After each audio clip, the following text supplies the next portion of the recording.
Welcome back, Defenders. Jake here. So this story of the Black Sea Fleet commander being killed keeps getting weirder and weirder. A day after Ukraine said he was dead, Admiral Viktor Sokolov appeared to attend a Russian Defense Ministry meeting via teleconference. So this was 2 days ago. Defense Minister Sergei Shoigu had a meeting. That's Sokolov calling in on the big screen, except he didn't speak. So this fueled speculation that he might actually be dead. Russia's trying to hide it, so they had a pre-recorded video of him calling into the meeting. Okay, so the Kremlin published another video, this time of the commander handing out awards to a local military football team that won the championship for their intra-military league. The problem with this award ceremony is that it took place on September 18th, while the Russian Black Sea Fleet headquarters was destroyed on September 22nd. So rather than dispelling the myth that he's actually dead, they just fueled the fire by publishing a video that took place 4 days before he might have been killed. So what do we make of this? Is the commander alive? Is he dead? And Russia still has not produced any tangible evidence that proves to me he's still alive. But it gets weirder. Following Ukraine's claims that the Black Sea Fleet commander was killed, the Kremlin has first published these videos attempting to show he's alive, but they're now also attempting to besmirch his character according to partisans. Partisans operating in the Sevastopol area have told the Kyiv Post that the Russian-installed Crimean administration has received orders from the Kremlin to begin attacking the reputation of the commander of the Black Sea Fleet.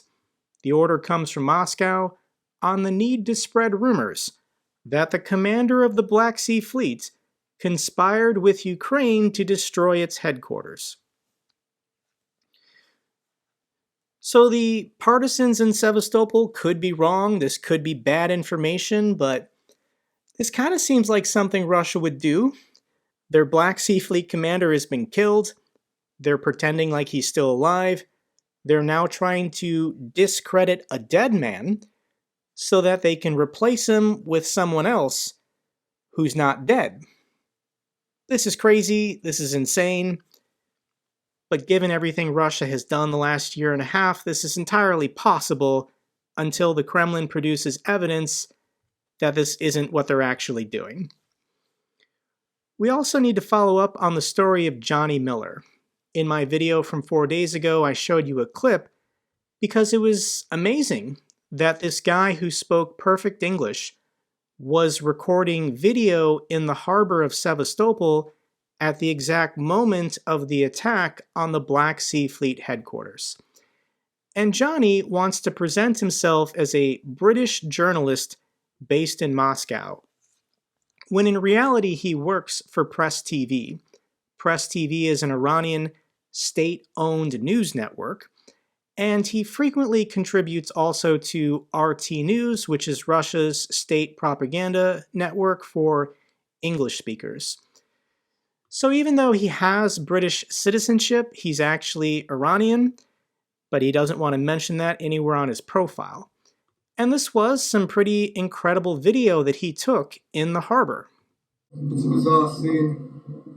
People are just swimming down there. People with kids just enjoying the beautiful harbor. And above us, the anti-air missiles exploding in the sky. Sevastopol is currently under attack. So this British journalist, he's not really, declared that Sevastopol is under attack. This video went viral because there was an English speaker recording and posting content from Sevastopol Harbor. Except Johnny has deleted the post. He's deleted everything he's posted since September 19th, and his Twitter feed has gone dark. So he thought perhaps he was breaking some important news. He took a video, he posted it on social media, And he got in trouble with the Russians. More than likely, he's in jail. If he wants out, the government of Iran is probably going to have to ask for his release. But Russia doesn't want journalists declaring that Sevastopol is under attack. According to the Russian narrative, this war, this special limited military operation is still going perfect.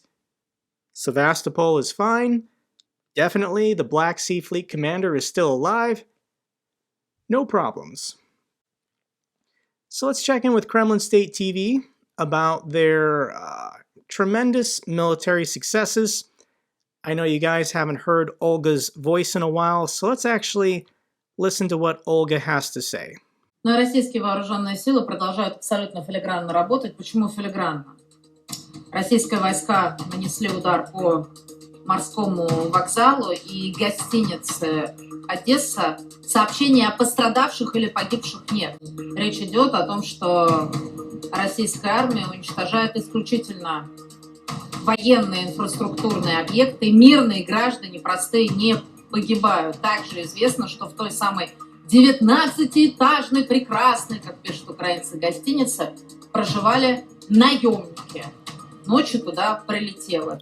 So Olga is claiming that the Russian armed forces continue to work masterly because they successfully destroyed the Odessa hotel and there were no reports of injured or dead.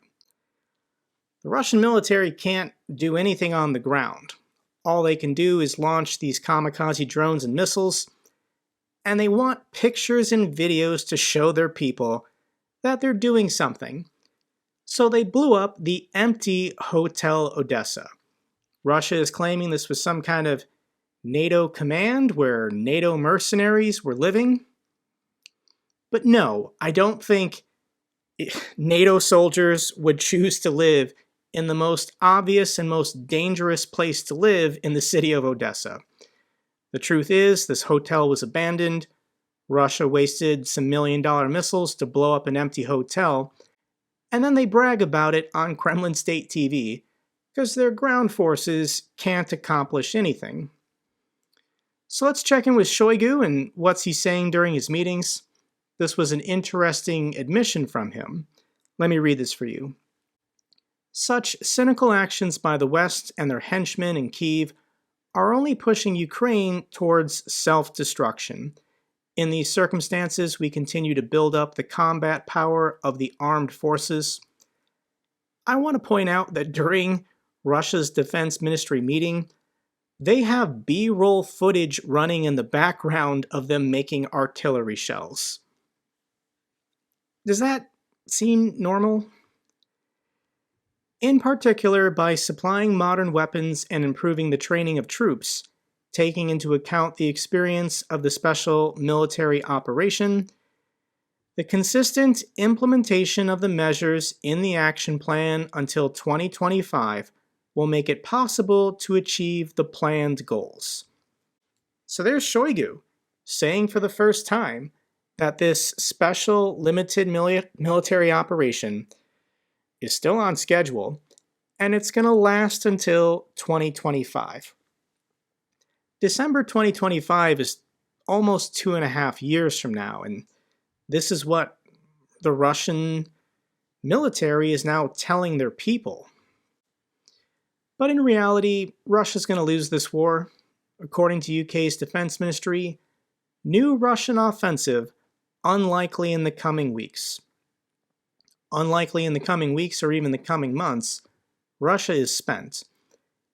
And this was their stated objective, going back to February of 2022, the liberation of the Donbass region.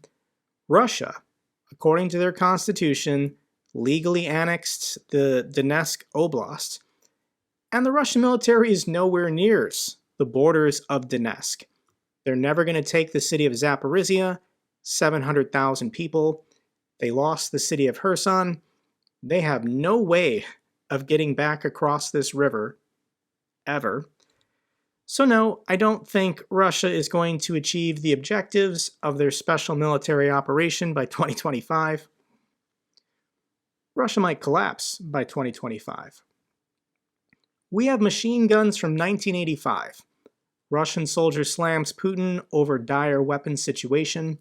In an intercepted phone call, the man describes overpowering Ukrainian artillery fire and says Russian state media is lying about the real situation on the front lines. In an intercepted call released by Ukraine's military intelligence, the man begins by describing to a woman how 3 of his comrades, 1 young and 2 old, were killed by a Ukrainian shell that flew straight into the trench. The woman responds by asking, "Are there enough bullets, ammunition?" He replies by saying they don't have enough. Imagine they hit us 100 times a day, F it, and we hit them 20 to 25 times a day at most. The woman is furious at this news. Anybody who supports Russia is not listening to Russian soldiers on the ground. We get these self-recorded videos released almost daily. We get all these intercepted phone calls of Russian soldiers calling back to their loved ones, admitting how terrible the situation is on the front lines for the average Russian soldier. So let's check in with Russia's leadership. Here's a post from Dmitry Medvedev. He put down the bottle long enough to say this. Led by the loveful degenerate Prime Minister Trudeau, Canadian animals fraternize with Nazis in their parliament. So a couple days ago, there was a mistake. A Ukrainian veteran was brought to Canada's parliament to be recognized. The man is 98 years old, and he used to be a soldier in the SS. He was a Nazi. This was a huge mistake. Canada's parliament is taking accountability. Prime Minister Trudeau has apologized, but the Russians aren't going to let this go. Abrams tanks from NATO arsenals are delivered to Ukraine. Kyiv authorities are promised long-range ATACMS missiles. Russia, it seems, is being left with less and less choice except direct ground conflict with NATO, which has turned into an openly fascist bloc like Hitler's Axis, just bigger. We are ready, even though the end result will be achieved at a far greater cost for mankind than in 1945. So this is Medvedev threatening nuclear war again. He does this almost weekly. But in reality, Medvedev loves the West. He loves America. He loves the United Kingdom. Medvedev's son was living in New York City until June of last year. His visa was up for renewal and the State Department declined it because his father is always threatening to nuke the United States. And Medvedev wants to keep his son safe. He's not serving in the military. He's not serving in Ukraine. More than likely his son is partying in Dubai and staying safe with all the other rich kids of Russia. And this is the pattern for all of Russia's elites, all of their oligarchs. They send their children to the West, to Germany, France, the United Kingdom, the United States. Considering we're all a bunch of Nazis, it's kind of bizarre that they want their children living in the West because they think it's safer over there than living in Moscow or St. Petersburg. Ukrainian intelligence arranges a blackout experience for a Russian village by bombing their electrical substation. So the Russians are already telegraphing that this winter they intend to use long-range missiles to go after Ukraine's energy infrastructure. This didn't work last winter. It didn't stop the war or really help Russia, but Russia's not really good at coming up with new ideas. So their intention this winter is to go after Ukraine's energy infrastructure again. But Ukraine wants Russia to know that this winter is not going to be a repeat of last winter. If Russia chooses to bomb and target civilian energy infrastructure, claiming it's a valid military target, then two can play that game. Ukraine's capabilities and their drone production is 100 times what it was last winter. And something tells me Russia has a lot more to lose as far as juicy targets that could be struck with a kamikaze drone. We're going to know more in the next 2 or 3 months. Ilyushin 76 cargo jet disastrous landing in Mali captured on video. Video footage of the incident, which took place last week, shows the aircraft going off the runway before exploding in a ball of fire. So I'll link this video down below. I can only show you the first half.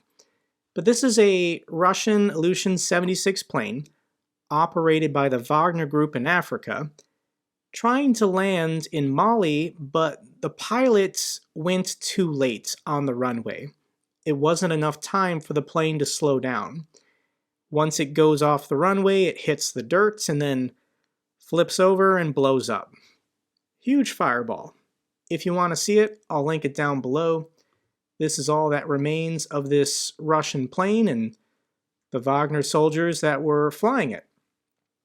One less Russian military plane to terrorize the people of Africa. Here's a hilarious story. This Russian commander wanted to recognize and honor this Russian soldier, but this Russian soldier was dying in a hospital. So rather than the commander go to the hospital to give him an award and recognize him, they just chose to Photoshop the Russian soldier into a picture with the commander in his office. This Russian soldier went on to die in the hospital, and this is like the worst Photoshop job ever, but in a way this really captures the spirit of the Russian military. Here's a clip from Estonia's Prime Minister I want to share with you guys. She has been very good at explaining the old Soviet mindset. As an American, I don't know what it was like living under Russian occupation within the Soviet system. But here is Prime Minister Kallas explaining it perfectly. We have to believe in Ukraine's victory. Otherwise, I mean, this is what Russia is hoping for, to see cracks in our unity and also to see cracks in our belief in Ukraine's victory. Because when we don't believe anymore, then we don't support Ukraine Hundreds anymore. of thousands and of then, Ukrainians have died in this war. Absolutely. Ukraine right now insists that it will recover all of its territory. But this war, which for right now appears to have no end, is costing the most terrible price. It is, but again, I come to our own history. Of course, every child knows that war is bad and peace is good, but there's also a difference between peace and peace. You in UK, after the Second World War, you had peace, which meant that you built up your country, nobody died because of the regime, whereas here, we didn't have war after the Second World War. We had peace. But what it meant was mass deportations of our people to Siberia, where they died. It meant mass killings of people. It meant the suppressing of our culture, trying to erase our language. All of this was here when there was peace. So even if there's peace, which is not sustainable, it doesn't mean that the human suffering will stop. And that is what we have to do in order to stop this. That is so well stated. After World War II, Western Europe and North America had peace. We were allowed to develop our economies, freely elect our leaders, we had the right to self-determination. But in Eastern Europe and Central Asia and the Caucasus, they had a Ruski Mir. They had Russia's version of peace, where everyone's local culture, their local language was suppressed or outlawed, genocide, mass deportations, people being sent to Soviet gulags and concentration camps where millions died. This is the peace after World War II that the people of Eastern Europe had to survive, living under Russian and Kremlin occupation. Russia picked their leaders, Knowing they were all going to be corrupt and loyal to the Kremlin, the Russians then used all of their economic might and political will to stoke wars all around the world, feeding equipment and material and offering training to communists in Korea, Vietnam, China, Cuba, the Middle East. They invaded Afghanistan. The Russians only care about one thing: expanding their borders, expanding their power. They don't care how many people die. The goal is genocide, to erase the people, steal the land, Russify the children if you can, and then move in proper Russians in order to hold that territory for the future. And for those of you who say I'm too biased, I need to show more clips of Russia's side, Russia's perspective. Here's a group of ordinary Russians calling themselves Putin Squad, and these are their demands before they'll feel safe in Russia. Я предлагаю вернуть базы на Кубу. И не одну, а 2-3.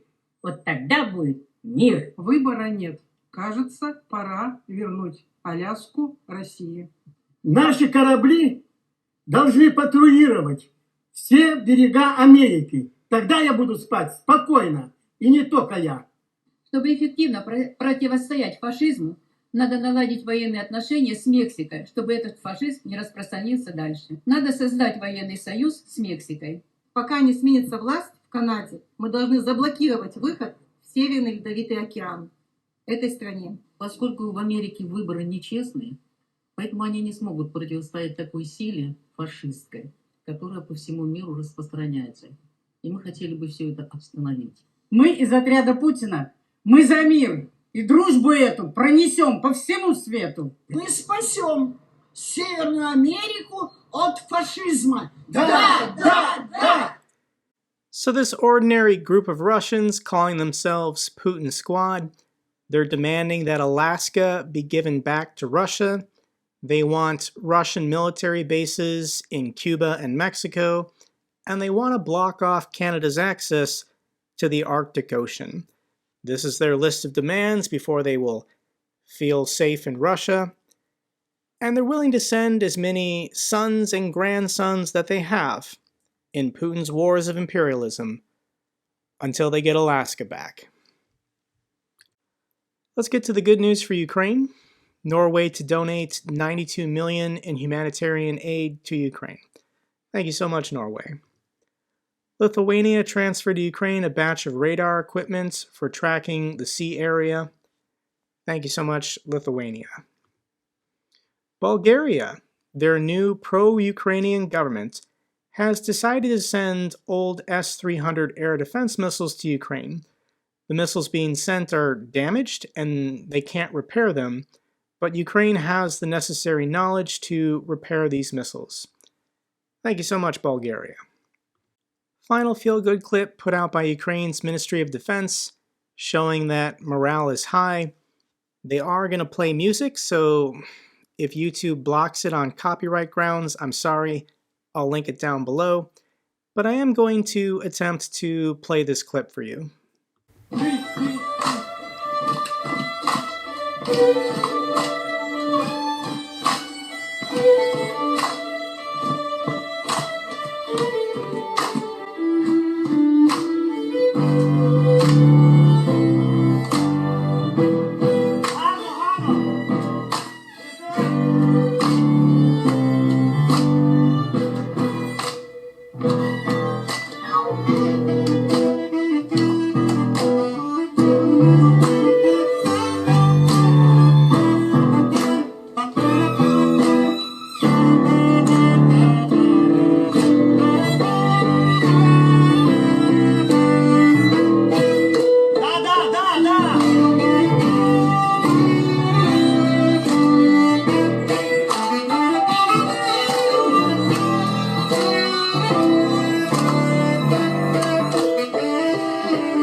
Freddie Mercury was still alive, he would approve of this video.